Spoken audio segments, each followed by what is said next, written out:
گھر میں غربت آنے کے 40 اسباب۔ نہانے والی جگہ پر پیشاب کرنا، ٹوٹی ہوئی کنگھی سے کنگھا کرنا، ٹوٹا ہوا سامان استعمال کرنا، گھر میں کوڑا کرکٹ رکھنا، رشتہ داروں سے بدسلوکی کرنا، بائیں پاؤں سے پاجامہ پہننا، مغرب اور عشاء کے درمیان سونا، مہمان آنے پر ناراض ہونا، آمدنی سے زیادہ خرچ کرنا، دانت سے روٹی کاٹ کر کھانا، 40 دن سے زیادہ زیر ناف بال رکھنا، دانت سے ناخن کاٹنا، کھڑے کھڑے پاجامہ پہننا، عورتوں کا کھڑے کھڑے بال باندھنا، پھٹے ہوئے کپڑے جسم پر سینا، صبح سورج نکلنے تک سونا، درخت کے نیچے پیشاب کرنا، بیت الخلاء میں باتیں کرنا، الٹا سونا، قبرستان میں ہنسنا، پینے کا پانی رات میں کھلا رکھنا، رات میں سوالی کو کچھ نہ دینا، برے خیالات سوچنا، بغیر وضو کے قرآن پاک پڑھنا،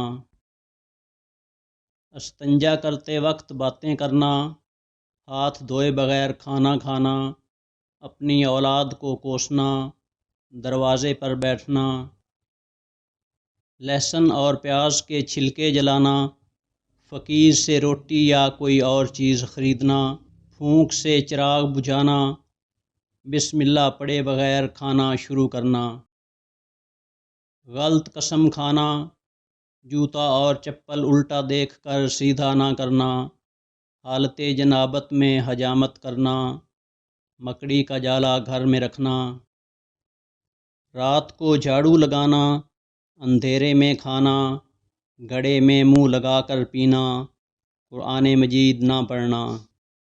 آخر میں نبی کریم صلی اللہ علیہ وآلہ وسلم کی بہت ہی خوبصورت حدیث۔ نبی کریم صلی اللہ علیہ وآلہ وسلم نے فرمایا، ان 6 موقعوں پر دعا مانگو کبھی رد نہیں ہوگی۔ نمبر 1، جب دھوپ میں بارش ہو رہی ہو۔ نمبر 2، جب اذان ہو رہی ہو۔ نمبر 3، سفر کے دوران۔ نمبر 4، جمعہ کے دن۔ نمبر 5، رات کو جب آنکھ کھلے۔ نمبر 6، فرض نمازوں کے بعد۔ پیارے ناظرین، اگر ویڈیو پسند آئی ہو تو ویڈیو کو لائک کر کے چینل کو سبسکرائب کر دیں اور ایک اچھا سا کمنٹ ضرور کیجیے گا۔ اللہ تعالیٰ آپ کو آسانیاں نصیب فرمائے، آمین۔